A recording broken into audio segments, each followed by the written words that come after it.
माँ, जल्दी जल्दी खाना लाओ ना। हाँ हाँ, ला रही हूँ।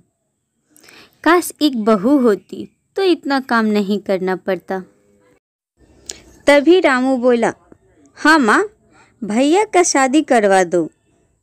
भाभी आएंगी तो आप आराम करना। राकेश बीच में बोल पड़ा, अरे तुम ज़्यादा बोलेगा तो पहले तेरी ही शादी करवा दूंगा।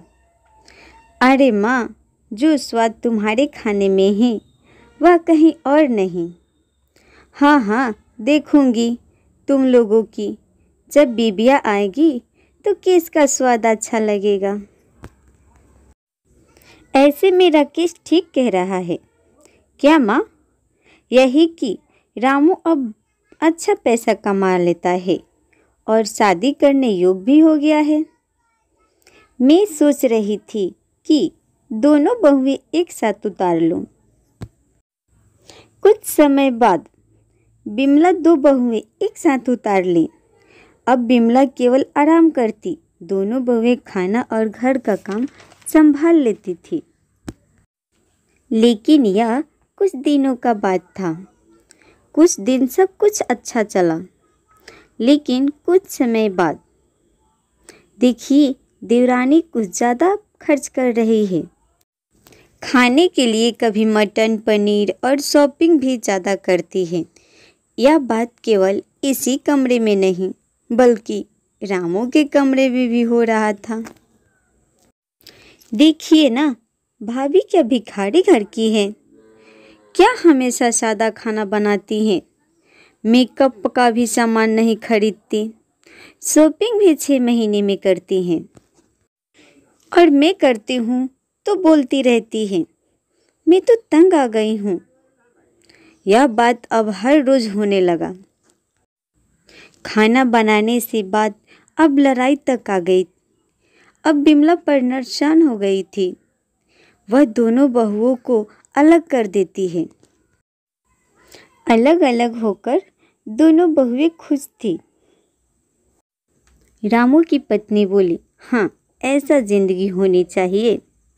जो मन चाहो खाओ पहनो, कोई रोक टोक नहीं।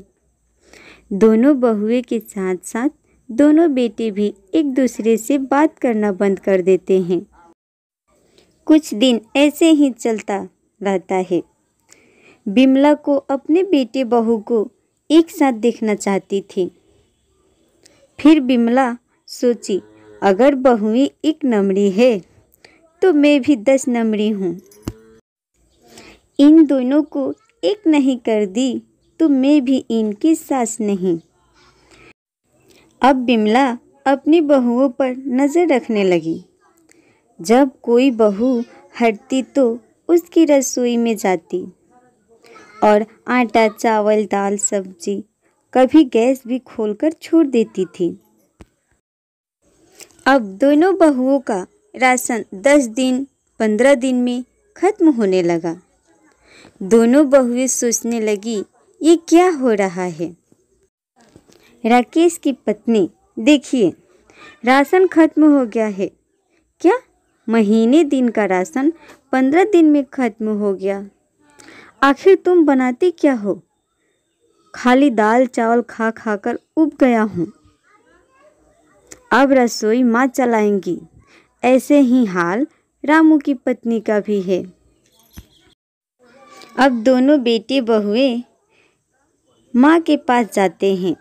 सभी माँ से माफ़ी मांगते हैं और फिर एक साथ रसोई कर लेते हैं और खुशी खुशी एक दूसरे के साथ रहने लगते हैं।